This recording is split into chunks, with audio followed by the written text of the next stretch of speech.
시간 찬송가 444장 예수가 거느리시니 같이 찬양하시겠습니다.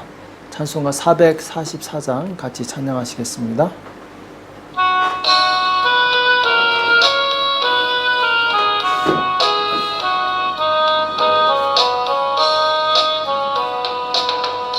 예수가 거느리시니 즐겁고 평안하구나. 주야의 자고 깨는 것 예수가 거느리시네. 주 날 항상 돌보시고 날 친히 거느리시네. 주 날 항상 돌보시고 날 친히 거느리시네. 때때로 괴로움 당하면 때때로 기쁨 누리네. 풍파 중에 거느리고 평안할 때 거느리네. 주 날 항상 돌보시고 날 친히 거느리시네. 주 날 항상 돌보시고 날 친히 거느리시네.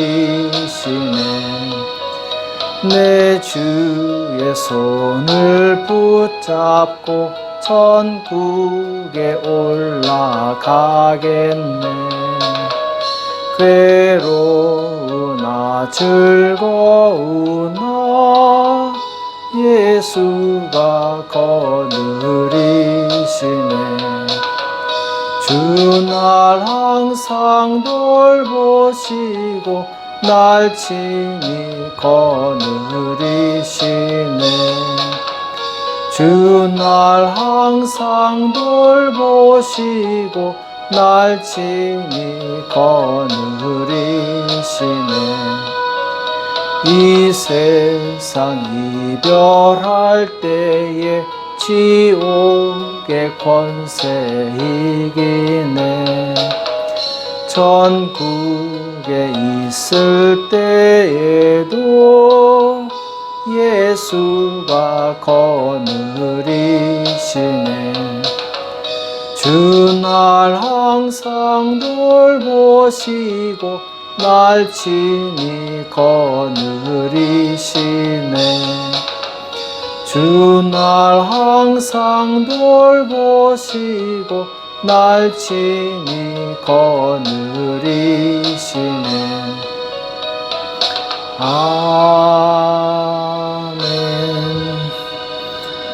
이 시간 다 같이 기도하시겠습니다. 살아계신 하나님 아버지, 이 새벽에 저희들을 불러주시고 하나님 앞에 나올 수 있도록 은혜 주심을 감사합니다. 항상 하나님께서 불꽃 같은 눈동자로 우리를 지켜보고 계시고 우리를 보살피는 것을 우리가 믿습니다. 하나님, 참으로 우리가 더욱더 주님 앞에 온전하게 도와주시옵시고 하나님의 기쁨이 되는 삶을 살 수 있도록 역사하여 주시옵소서. 오늘 우리에게 주시는 말씀을 듣기 원합니다. 주님 말씀으로 우리 영혼이 힘을 얻게 도와주시옵시고 주님, 주님의 뜻을 이루어갈 수 있도록 역사하여 주시옵소서. 이 시간 주께서 함께 해주실 것을 믿고 감사하며 예수님의 이름으로 간절히 기도합나이다. 아멘. 욥기서 2장 8절에서 10절 말씀 보겠습니다. 욥기서 2장 8절에서 10절까지 말씀 같이 한 목소리로 합독하도록 하겠습니다. 욥기 2장 8절에서 10절 같이 읽겠습니다. 시작. 욥이 제 가운데 앉아서 기와 조각을 가져다가 몸을 긁고 있더니 그 아내가 그에게 이르되 당신이 그래도 자기의 순전을 굳게 지키느뇨. 하나님을 욕하고 죽으라. 그가 이르되 그대의 말이 어리석은 여자 중 하나의 말 같도다. 우리가 하나님께 복을 받았은즉 지향도 받지 아니하겠느뇨 하고 이 모든 일에 욥이 입술로 범죄치 아니하니라. 아멘. 참된 신앙은 보상을 바라지 않는다. 참된 신앙은 보상을 바라지 않는다 라는 제목으로 같이 말씀을 나누겠습니다.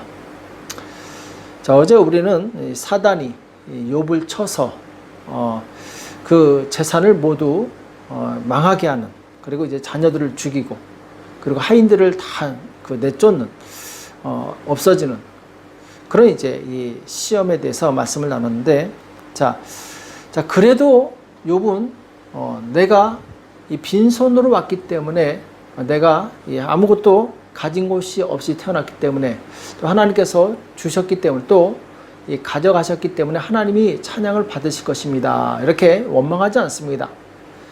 자, 첫 번째, 이 시험에 승리합니다. 자, 이제 사단이 하나님께 그렇게 말하죠. 자, 이제 저 몸을 쳐보십시오. 저 육체를 치면은 틀림없이 하나님을 욕할 것입니다. 하나님께서 그래, 한번 네가 해봐라. 그러나 그의 생명은 결단코 손을 대지 마라. 이렇게 말씀하시죠. 그래서 오늘 두 번째 시험이 오게 되는데, 자, 두 번째 시험은 바로 육체에 이 피부병, 악성 피부병이 들어서 기와 조각 가지고 긁을 정도로 아주 심각한 병에 걸리게 되죠. 그리고 친구들이 못 알아볼 정도로 아주 얼굴이 엉망이 됩니다. 정말 비참하죠. 자, 하나님께서 이 시험을 허락하신 이유는 어제도 말씀드렸지만, 욥의 순전한 믿음에 대한 이 사단의 참소가 거짓된 것을 증명하고, 또 욥의 신앙을 더 견고하게 하기 위해서 그렇게 했던 것이죠. 자, 욥이 이제 육체 악성 피부병이 나서 고통을 당하고 기와장으로 긁고 있을 때, 이것을 본 그 아내가 오늘 이렇게 얘기하죠. 당신이 그래도 자기의 순전을 굳게 지키느뇨, 하나님을 욕하고 죽으라. 이렇게 얘기하죠. 하나님을 욕하고 죽으라. 자, 이로 보건대 그동안 욥의 아내는 이 보상적인 신앙을 가지고 있었던 것 같습니다. 보상적인 신앙. 그것이 무엇이냐? 자, 하나님을 잘 믿으면 뭔가 좋은 일이 생겨야지 왜 당신 꼴이 이 모양이냐? 자, 이렇게 얘기하는 것이죠. 그러니까 보상적인 믿음을 가지고 있었던 거예요. 내가 하나님을 믿으면 거기에 대한 좋은 보상이 와야 된다. 대가가 있어야 된다. 자, 이것은 이 대부분의 종교를 가진 사람들의 보편적인 생각입니다. 내가 신을 잘 섬기면 신이 나에게 보상을 해줘야 된다. 이것이 이제 이 종교의 핵심이죠. 만약 그 신이 나에게 보상을 해주지 않으면 신을 바꿔버립니다. 이게 종교죠. 안타까운 것은 교회 다니는 상당수의 성도들 중에서도 이런 보상적 신앙을 가지고 있다는 것이죠. 이 보상적 신앙은 진정한 신앙이 아닙니다. 내가 하나님을 잘 섬기면 하나님이 나에게 보상을 해줘야 된다. 자, 이런 보상적인 신앙. 자, 이런 신앙이 위험한 것은 무엇이냐면, 만약 보상이 없다면 이 사람은 이 욥의 아내처럼 하나님을 욕하고 떠날 사람이에요. 어떤 사람은 고난이 왔을 때 내가 무슨 죄가 그렇게 많아서 나를 이렇게 힘들게 하십니까? 하나님 하면서 이제 하나님을 원망합니다. 자, 이것은 무엇이냐? 나에게 보상이 왜 없냐 이거죠. 이런 보상적인 신앙은 종교지 참된 신앙이라고 볼 수 없어요. 참된 신앙은 무엇이냐? 조건 없이 하나님 자체로 만족하는 것입니다. 자, 오늘 10절에 보면은 이 욥이 고백하는데, 그대의 말이 어리석은 여자 중 하나의 말 같도다. 우리가 하나님께 복을 받았은즉 재앙도 받지 아니하겠느뇨 하고, 이 모든 일에 욥이 입술로 범죄치 아니하니라. 자, 욥의 신앙은 어떤 신앙이었느냐? 보상적인 신앙이 아니었어요. 하나님께 복을 받았으면 재앙도 받을 수 있어야지 하고, 이 욥은 모든 주권을 하나님께 돌리는 하나님 중심의 신앙을 가지고 있었던 것입니다. 자, 이것이 바로 참된 신앙입니다. 우리는 좋을 때나 나쁠 때나 기쁠 때나 슬플 때나 항상 우리의 중심은 하나님이 돼야 됩니다. 우리 신앙의 목적은 하나님이 돼야 돼요. 만약 변한다면 그것은 이 온전한 신앙이라고 볼 수 없는 것이죠. 오늘 욥은 자기 아내에 대해서 어리석은 자 중에 하나다 이렇게 말씀하고 있어요. 자, 왜 그러느냐? 당신은 그런 보상적인 신앙을 가지고 있기 때문에 어리석은 자와 같다라는 것이죠. 자, 여기서 보상적인 신앙을 가진 것은 어리석은 것이다. 욥이 이렇게 말씀하고 있어요. 그래서 우리는 이 하나님을 믿을 때 어떤 보상을 바라고 믿어서는 안 됩니다. 이 보상을 바라고 믿는 사람은 고난이 왔을 때 왜 나에게 이런 고난을 줬냐고 하나님을 원망하고 욕하고 떠나게 돼요. 우리의 신앙은 무엇을 바라는 것이 아닙니다. 다니엘서 3장 17절에 보면은 다니엘의 세 친구가 금신상에게 절하지 않은 것 때문에 이 왕에게 잡혀서 이 뜨거운 풀무불에 들어갈 위기에 처합니다. 왕이 마지막으로 기회를 주죠. 이제라도 이 음악 소리가 날 때 우상에게 절하면 내가 너를 살려주겠다. 이때 다니엘의 세 친구가 그렇게 얘기합니다. 우리 하나님께서 우리를 건져주실 것입니다. 그러나 혹 건져주지 아니하실지라도 그리 아니하실지라도 우리는 이 금신상에게 결코 절하지 않겠습니다. 자, 이것으로 인해서 왕이 화가 나서 세 친구를 이제 풀무불에 던져넣게 됩니다. 그러나 하나님의 은혜로 그들은 이 머리카락 하나 타지 않고 그대로 살아서 나오게 되죠. 자, 이들의 신앙이 바로 참된 신앙이에요. 하나님께서 혹 이 풀무 가운데서 건져주지 않는다 할지라도 우리는 하나님을 떠나지 않겠습니다. 신앙을 버리지 않겠습니다. 이것이 바로 참된 신앙이죠. 보상을 바라는 사람 같으면 왜 하나님이 우리에게 이런 시련을 줬을까 하면서 하나님을 원망했겠죠. 또 하박국 3장 17절 이하에 보면은 이 하박국 선자가 고백하는 내용이 나옵니다. 비록 무화과 나무가 무성치 못하며 포도나무에 열매가 없으며 감람나무에 소출이 없으며 밭에 식물이 없으며 우리의 양이 없으며 외양간에 소가 없을지라도 나는 여호와를 인하여 즐거워하며 나의 구원의 하나님을 인하여 기뻐하리로다. 이렇게 고백하고 있어요. 자, 이 하박국의 신앙이 무엇이냐? 뭐가 있어서 감사하는 신앙, 뭐가 있어서 믿는 신앙이 아니었다라는 것이죠. 비록 아무것도 없다 할지라도 나는 하나님 때문에 즐거워하겠다라는 거예요. 나는 나를 구원해 주신 하나님을 인해서 기뻐하겠다 이렇게 말씀하고 있는 거죠. 우리가 아무것도 없을 때 그때도 기뻐할 수 있겠습니까? 심지어 나에게 고난이 왔을 때도 기뻐할 수 있겠습니까? 자, 이것이 바로 하나님만 바라보는 참된 신앙이라는 것이죠. 오늘 욥의 아내가 가지고 있던 이 보상적인 신앙의 기초에는 무엇이 있냐면 자기 의와 자기 중심적 생각이 있습니다. 그러나 참된 신앙의 기초에는 하나님의 의와 하나님 중심의 생각이 있는 것입니다. 참된 신앙은 먼저 하나님을 생각하고 하나님을 영화롭게 하는 거예요. 그리고 나의 이익보다 하나님의 이익을 먼저 추구하는 것입니다. 예수님께서도 기도하실 때 자기의 의, 자기의 생각을 내려놓고 기도하십니다. 자, 마가복음 14장 36절에 보면은 겟세마네 동산에서 기도하시는 내용이 나오죠. 아버지요, 아버지께서는 모든 것이 가능하오니 이 잔을 내게서 옮기시옵소서. 그러나 나의 원대로 마옵시고 아버지의 원대로 하옵소서. 이렇게 고백합니다. 자, 이것이 바로 이 참된 신앙입니다. 우리가 믿는 하나님은 모든 것이 가능하신 하나님이십니다. 그러나 하나님은 그분의 뜻대로 행하시는 분이세요. 내 뜻대로 행하시는 분이 아니라 하나님의 뜻대로 행하시는 분이라는 거죠. 전능하신 하나님을 나의 뜻대로 움직이려고 하는 것이 그것이 바로 인본주의적 신앙이고 잘못된 신앙입니다. 내 생각대로 내가 원하는 대로 되어져야 한다. 이것은 내가 하나님이 위에 있다는 것이죠. 자기중심적 생각이죠. 참된 신앙은 내 생각대로 내가 원하는 대로 되어지지 않는다 하더라도 이것을 받아들이고 하나님께 감사할 수 있는 것입니다. 우리가 예수님을 믿고 나서 변화되어야 될 가장 중요한 것이 바로 이것입니다. 내 중심적으로 생각하지 말고 하나님 중심적으로 생각을 해야 된다는 것이죠. 에베소서 5장 10절에 보면 주께 기쁘시게 할 것이 무엇인가 시험하여보라. 자, 에베소 교회 성도들에게 뭐라고 권면하냐면 주께 기쁘시게 할 것이 무엇인가 시험해보라 이렇게 말씀하고 있어요. 진정한 신앙은 바로 주님을 기쁘시게 해드리는 신앙입니다. 또 골로새서 1장 10절에도 보면 주께 합당히 행하여 범사에 기쁘시게 하고, 자, 여기도 보면은 주께 합당히 행하라고 말씀하고 있어요. 그리고 범사에 하나님을 기쁘시게 하라고 말씀하고 있습니다. 자, 이것이 바로 하나님 중심의 신앙이에요. 사도 바울이 숱한 고난 가운데서도 포기하지 않고 이 평생 복음을 위해서 쓰임받을 수 있었던 비결은 바로 여기 있습니다. 사도 바울은 자기를 위해서 살지 않고 하나님을 위해서 살았어요. 자기 이익을 위해서 살지 않고 하나님의 이익을 위해서 살았던 것이죠. 갈라디아서 2장 20절 사도 바울의 위대한 고백이 나옵니다. 내가 그리스도와 함께 십자가에 못 박혔나니 그런즉 이제는 내가 산 것이 아니오 오직 내 안에 그리스도께서 사신 것이라. 이제 내가 육체 가운데 사는 것은 나를 사랑하사 나를 위하여 자기 몸을 버리신 하나님의 아들을 믿는 믿음 안에서 사는 것이라. 이렇게 말씀하고 있어요.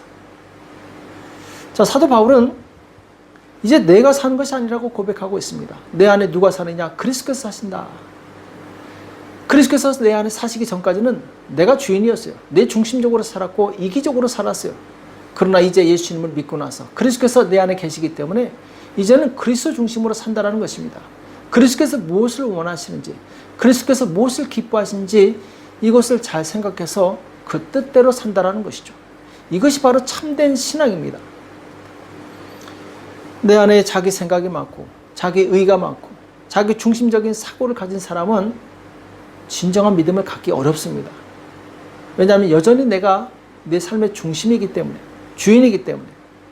진정한 믿음은 자기가 주인 되었던 모든 것을 내려놔야 돼요. 자기 생각을 내려놓고 하나님의 뜻을 따라가야 됩니다. 그래서 예수님께서도 참된 제자가 되기 위해서는 자기를 부인하고 자기 십자가를 지고 나를 따라야 된다, 이렇게 말씀하고 있죠. 이것이 신앙의 기초입니다. 자기를 부인하지 않고서는 결코 온전한 신앙생활, 하나님 중심의 신앙생활을 할 수가 없습니다. 오늘날 많은 사람들이 하나님을 믿는다고 하면서 우상을 섬기듯 믿고 있어요. 내 중심적으로 믿고 있고 보상을 바라고 믿고 있습니다. 보상을 바란다는 것은 내 중심이라는 거예요. 우상 숭배의 목적이 무엇입니까? 보상을 바라는 거예요. 이스라엘 백성이 왜 가나안 땅에서 바알 신을 섬기고 아세라 신을 섬깁니까? 바알 신은 폭풍의 신, 비의 신이에요. 비가 내리고 아세라 신은 풍요의 신이에요. 다산의 신이에요. 그러니까 이스라엘 백성은 목적이 있었어요. 우상을 섬기는데 목적이 있는데 바로 풍요로운 농산물을 기대하고 그 보상을 바라고 믿는 거죠. 이게 바로 우상 숭배입니다. 우리는 하나님을 믿을 때 이런 우상 숭배하듯이 믿어서는 안 돼요. 보상을 바라고 믿는 것이 아니라 오직 하나님 그분을 기쁘시게 해드리기 위해서 믿는 것이죠. 예수님을 믿는 우리는 이 보상적인 믿음을 버리시기 바랍니다. 그리고 예수님 중심, 예수님 뜻을 생각하며 믿으시기 바랍니다. 예수님 중심의 신앙이 무엇이냐? 예수님께서 우리가 하신 말씀을 그대로 받고 순종하며 예수님께서 가신 그 길을 똑같이 따라가는 것이죠. 우리가 왜 교회 다니면서도 이 말씀대로 살지 않는가? 그 이유는 내 중심적인 사고를 아직도 버리지 않았기 때문에 그렇습니다. 왜 변화되지 않느냐? 내 중심적인 사고를 버리지 않았기 때문에 우리는 변화되지 않는 거예요.